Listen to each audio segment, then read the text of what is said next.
At ayan po mga ka-crypto, balitang general crypto naman po tayo sa video na ito.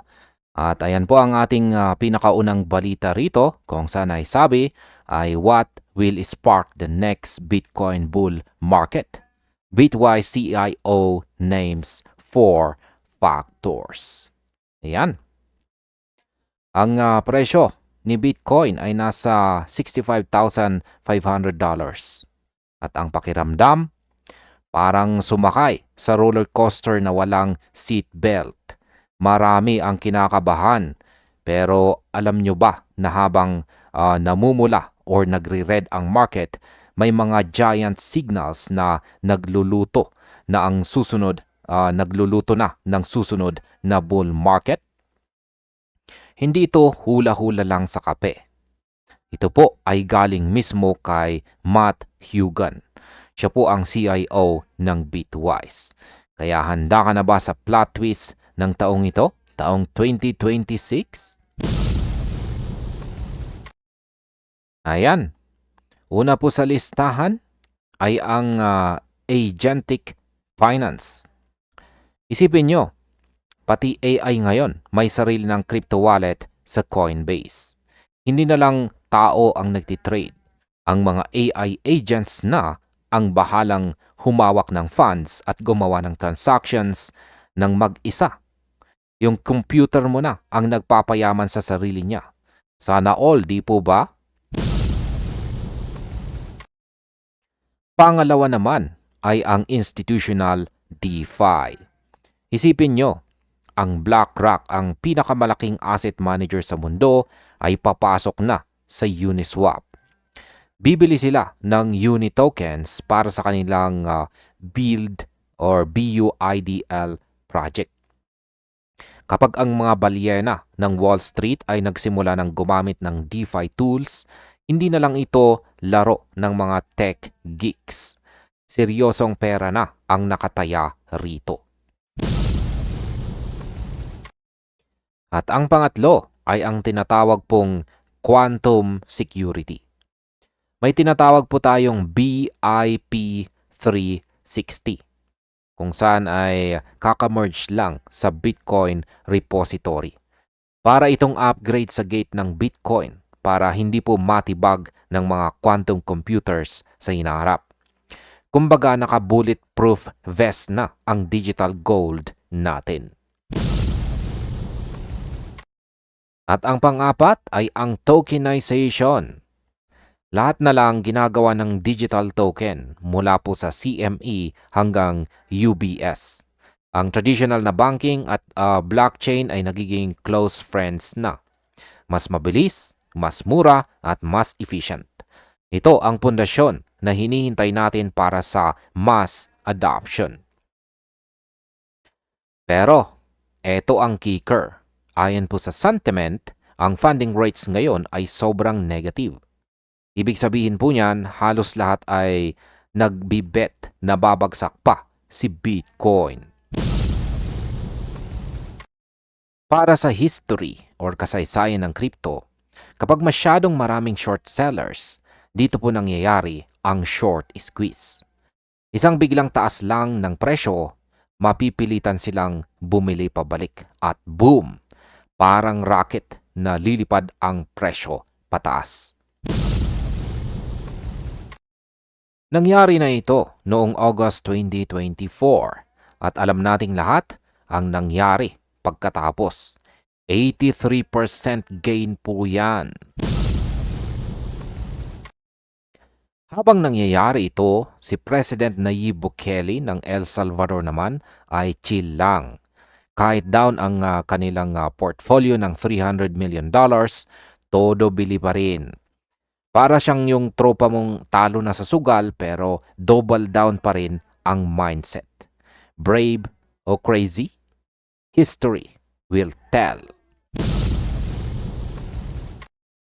Ngayon, ang masasabi ko po rito, ang market ay parang ex mong magulo.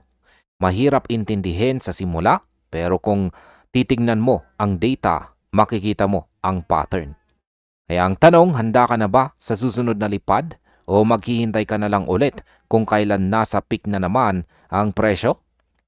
Tandaan sa crypto, ang matitibay lang ang siyang nagwawagi. Kaya pasabog po tayo dyan mga ka-crypto.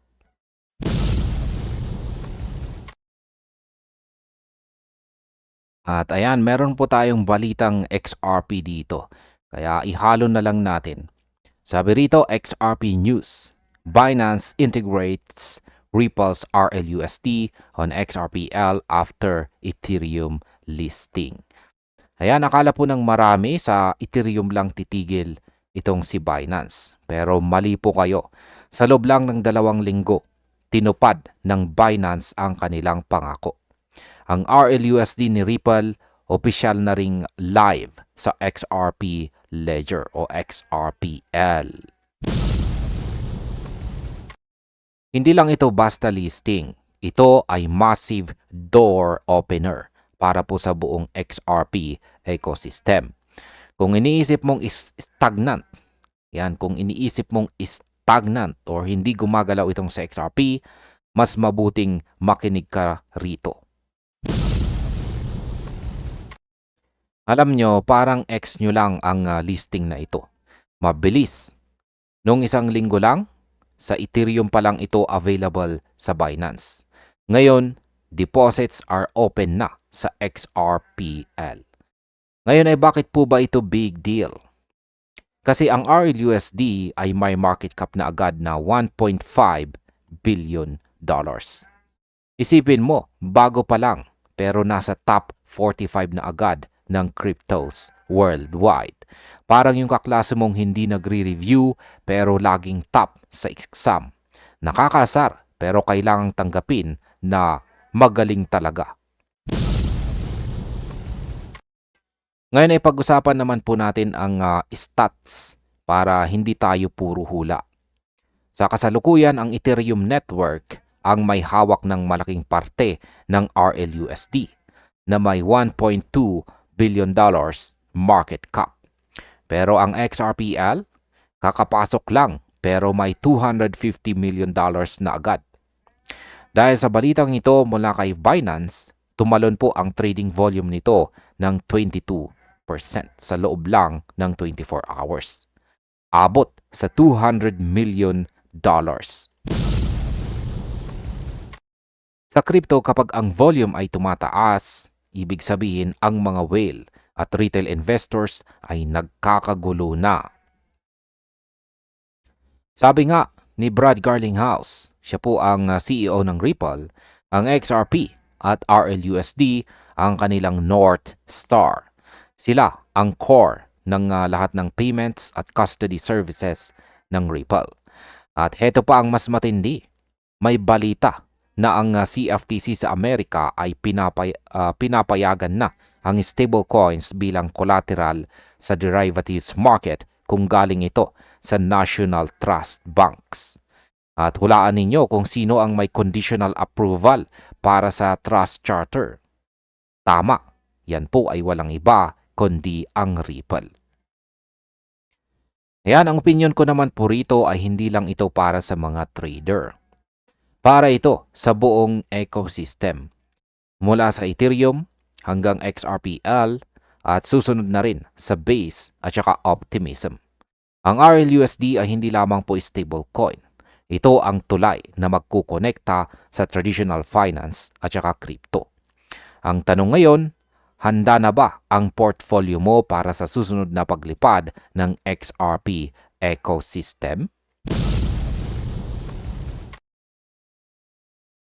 At narito naman po ang sunod na malupit nating balita sa video na ito.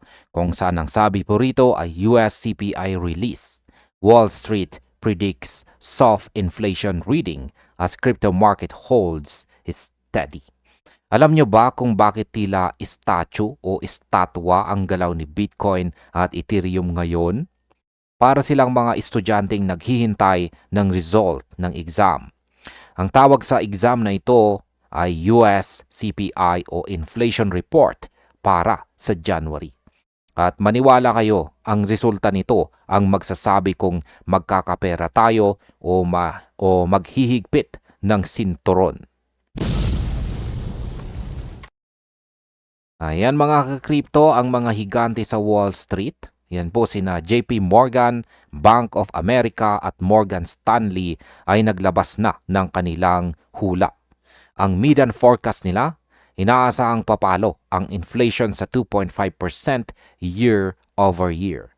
Mas mababa ito kumpara sa 2.7% noong December. Parang pag-ibig lang yan, mas gusto nating lumamig kaysa sa laging mainit at nakakapaso. Pero teka, ang core CPI o yung hindi kasama ang pagkain at kuryente ay inaasahang medyo hot pa rin sa 0.34% month over month. Habang hinihintay ito, ang crypto market ay nasa $2.2 trillion. Steady lang. Wala pong masyadong galaw. Si Bitcoin, muntik nang mahulog sa $65,000 psychological level. Alam nyo, ang Bitcoin parang yung kaibigan mong kunwari, matapang. Pero isang masamang balita lang galing sa US Federal Reserve, biglang nagtatago sa kumot. Kung lumabas na soft o mababa ang inflation, party-party ang market. Pero kung hot o mataas, naku, baka mag-crash ang party. May mga analyst, gaya po ng Standard Chartered, na nagbabala na pwedeng bumagsak si Bitcoin hanggang $50,000 bago ito muling bumangon sa bagong high. Sabi nga ng Glassnode, may structural weakness daw ang price action ngayon. Sa madaling salita, parang tulay na gawa sa toothpick. Kunting hangin lang, pwedeng gumuho. Ang mga opisyal ng Fed na sina Beth Hammack at saka Lori Logan ay hindi rin nagmamadaling mag-cut ng interest rates hanggang hindi po nila nakikitang bumabalik sa 2% ang target inflation.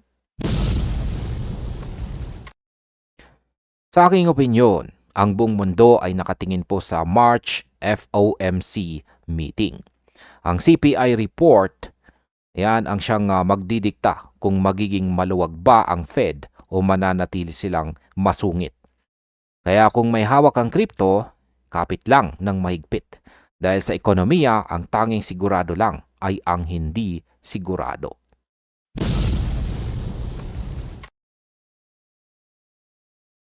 At ayan naman po ang ating sunod na malupit na balita dito. Sabi rito, US CFTC Committee appoint Ripple, Coinbase, Robinhood CEOs to boost crypto regulation. Akala nyo ba sa Avengers lang may crossover? Nagkakamali kayo. Ang dating magkakalaban sa korte, ngayon magkakatabi na sa iisang mesa. Ang Ripple, Coinbase at Robinhood formal nang kinuha ng US CFTC para ayusin ang crypto regulation. Hindi na ito the Great Debate. Ito na ang the Great Collaboration. Dati ang gobyerno at crypto para lang langis at tubig. Hindi talaga nagsasama. Pero ngayon binubuo na ng Commodity Futures Trading Commission or CFTC ang tinatawag nilang Innovation Advisory Committee. Isipin mo, 35 na bigating pangalan ang magsisilbing wise men ng financial innovation. Kasama dito sina Brad Garlinghouse ng Ripple, Brian Armstrong ng Coinbase at Sergey Nazarov ng Chainlink. Para itong kumuha ka ng pinakamagaling na magnanakaw para mag-design ng security system ng bangko. Pero in a good, professional way. Sabi po ng CFTC chair na si Mike Selig, ang layunin nito ay future-proof ang market. Sa madaling salita, pagod na silang gumawa ng rules na luma pa sa Nokia 3310 para sa teknolohiyang kasing bilis ng Starship ni Elon Musk. Gusto nila ng golden age ng American financial markets. At aminin natin, mas okay nang sina Brad at Brian ang nagbubulong sa gobyerno kaysa sa mga taong ang huling digital innovation na alam ay ang pag-send ng email attachment. Hindi lang ito basta attendance sheet. Kasama rin ang Nasdaq, CME Group at maging ang mga trading platforms katulad ng Kraken at saka Gemini. Ito ang malinaw na senyales na seryoso na ang Amerika na maging crypto capital. Matatandaan na nitong nakaraang buwan lang, nag-MOU na ang SEC at CFTC para maghati sa teritoryo. Para silang mag-asawang nag-divide ng gawaing bahay para hindi na mag-away kung sino ang maghuhugas ng plato o sa kasong ito ay kung sino ang magbabantay kay Bitcoin. Ngayon ang masasabi ko po rito ay ang dating Wild West ng crypto, nilalagyan na ng matinong kalsada at saka traffic light. Hindi ito para pigilan ang takbo, kundi para masiguradong walang sasabog sa daan. Sa pagsasama ng traditional na finance at saka blockchain leaders, mukhang malapit na nating makita ang rules of the road na hinihintay ng lahat. Ang tanong ay ready na ba ang portfolio mo para sa golden age na ito?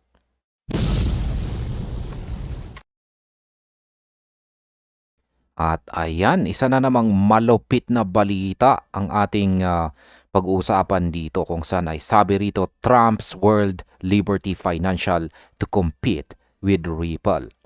Akala nyo ba politics lang ang gustong sakupin ng mga Trump? Nagkakamali kayo. Ngayon, pati ang cross-border remittance at saka foreign exchange, pinasok na rin ng First Family. Ang pangalan ng laro, World Liberty Financial. At ang target, ang trono ng Ripple at XRP. Kaya grab your popcorn dahil mukhang magkakaupakan sa crypto space. Yan, inannounce po ng World Liberty Financial ang pagbuo ng World Swap. Sabi po ni Zach Folkman, co-founder po ng kumpanya, may mahigit $7 trillion na pera ang gumagalaw sa buong mundo araw-araw. At ang sakit sa banks ng fees dahil sa mga incumbent players o yung mga higanting bangko na parang vampira kung humingi ng cut. Ngayon ay ano ang plano ni Trump? Ang kanyang plano ay i-connect ang mga users sa mga debit cards at bank accounts sa buong mundo ng direkta. Ang pangako, fraction of the cost lamang. Kumbaga kung ang dating fee ay presyo ng isang buffet, sa World Swap baka presyo na lang ng isang tusok sa isaw. Pero teka, hindi po basta-basta ang kalaban nila. Ang Ripple at ang XRP Ledger ay parang Ferrari ng cross-border transactions. Mabilis, subok na at matagal nang nakatambay sa industriya. Kaya ba silang tapatan ni Trump? Sa fees, baka lumaban ang World Liberty. Pero sa bilis at reliability, diyan tayo magkakaalaman. Parang nakikipagkarera ka sa isang veteranong driver gamit ang bagong labas na sasakyan. Pwedeng manalo, pero kailangan mong galingan ang pag-apak sa gasolina. At ayan, syempre, hindi kompleto ang balitang Trump kung walang kontrobersiya. May chismis po na kumakalat. At hindi lang ito basta chismis dahil reported po ito. Isang kumpanya mula sa UAE na may connection sa royal family ang bumili ng 49% ng World Liberty Financial. Kaya pasabog po tayo dyan. Ngayon, ang nakakaintriga po dito, nangyari ito ilang araw lang bago ang malaking deal sa pagitan ng US at saka UAE. Coincidence? Sabi ng iba, strategy. Sabi naman ng mga kritiko, amoy isda. Pero sa mundo ng business, pera-pera lang yan.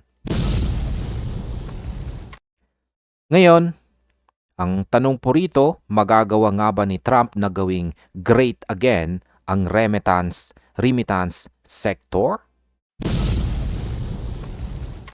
O baka naman si XRP pa rin ang maghahari sa dulo? Ang sigurado, mas lalong uminit po ang crypto market. At habang nag-aaway ang mga higante, sana naman tayong mga users ang makinabang sa mas mababang fees. At ayan, ang tindi ng sunod nating balita dito tungkol kay Bitcoin. Sabi rito, is Bitcoin no longer digital gold? Bloomberg analyst says no. Ayan, sabi nila, si Bitcoin daw ang digital gold. Pero tignan mo ang record. Ang ginto humahataw ng 65% gain. Habang si Bitcoin, ayun, nakasimangot sa 6% loss. Marami na po ang nagsasabi na scam lang ang titulong digital gold. Pero teka, bago ka mag-panic sell at bumili ng alahas ni Lola, pakinggan mo muna ang resback ng mga experts. Isang Bloomberg analyst, siya po si Eric Balchunas, ang bumanat sa mga hater. Sabi niya, absurd raw. Yan, absurd raw. Nahusgahan ang Bitcoin base lang sa performance nito sa loob lang ng isang taon. Para mo raw sinabing hindi na masarap ang kanin dahil lang napasok ka minsan. Noong 2023 at saka 2024, humakyat si Bitcoin ng 450%. Noong mga panahong iyon, hindi naman natin narinig ang mga kritiko na nagrireklamo, di po ba? Bakit ngayong 2025 lang na mas lamang ang ginto, biglang hindi na siya digital gold? Ngayon kung i-zoom out po natin ang graph at please wag lang yung chart ng stress level mo. Makikita po natin ang pattern. Simula 2020 12, 2012, talo lang talaga ang Bitcoin sa ginto tuwing bear market years. Gaya po ng 2014, 2018 at saka 2022. Pero sa ibang 10 taon, pinataob ni Bitcoin ang ginto ng paulit-ulit. Sa madaling salita, si Bitcoin ang parang pag-ibig. May mga panahong malamig pero kapag uminit, siguradong triple ang balik. Ngayon ay pag-usapan naman po natin kung ano nga ba ang humihila pababa. Unang-una, ang mga spot BTC ETF sa Amerika. Simula noong November, parang gripo na walang tulo ang demand dito. Samantala ang gold ETF dinagsa ng $10 billion. Pero heto po ang golden nugget. Ang BTC gold ratio ay nasa 13 na lang ngayon. Bagsak ng 70% mula sa peak nito. Noong 2022 bear market, tumigil po ang pagbagsak nito sa level na 9 bago muling bumawi. Ibig sabihin malapit na po tayo sa floor o yung tinatawag nating support. Ngayon ang masasabi ko po rito ay ayon po sa datos, nagpapahinga lang ang halimaw. Ang ginto ay para sa mga gustong matulog ng mahimbing. Pero si Bitcoin ay para po sa mga naniniwala sa long-term cycle. Sa huli, nasa sa atin po kung titingin tayo sa isang taon o titingin tayo sa kabuuan ng kasaysayan.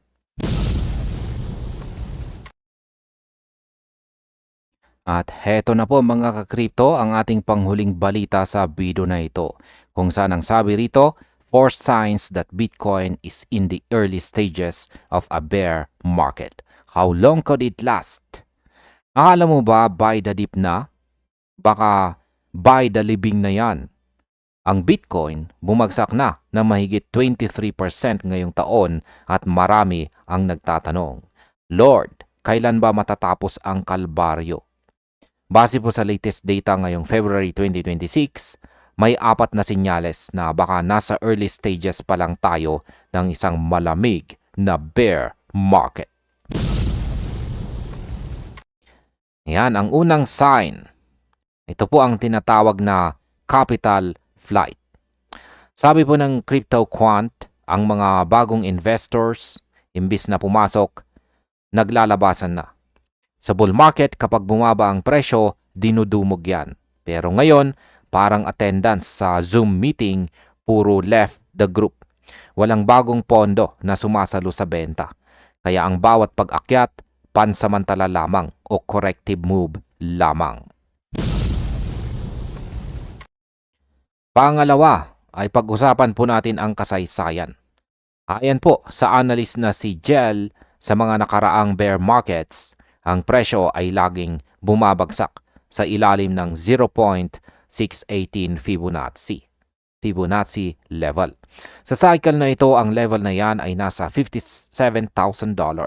Kung susundin po ang pattern na 30% breakdown, pwedeng humalik si Bitcoin sa $42,000. Kaya ouch! Mas masakit pa yan sa sin zone ng crush mo. Dito naman po tayo sa pangatlo. Yan ang bull bear market cycle indicator. Yan. Noong pang October 2025, nagsimulang mag-red flag ang market. At kahit ramdam na nating masakit, hindi pa raw tayo nasa extreme bear phase o yung tinatawag na dark blue zone. Ibig sabihin may room for improvement. Improvement sa pagbaba. May ilalalim pa ang bangin, mga lodi. Ayan, at ang pang-apat, kahit ang mga whales o yung mga bilyonaryo ay nag-iipon na, hindi ito garantiya ng mabilis na pag-akyat. Parang 2022 lang ang galaw. Nag-iipon po ang mga mayayaman pero ang recovery inabot pa ng 1 taon. Sabi ng mga eksperto, posibleng sa summer o third quarter ng 2026 pa tayo makakakita ng liwanag. Kaya sa ngayon, kapit lang sa pader, huwag sa emosyon, at stay informed, stay smart. At ayan mga ka-crypto, hanggang dito na lamang po tayo sa video na ito. Marami pong salamat sa panunood.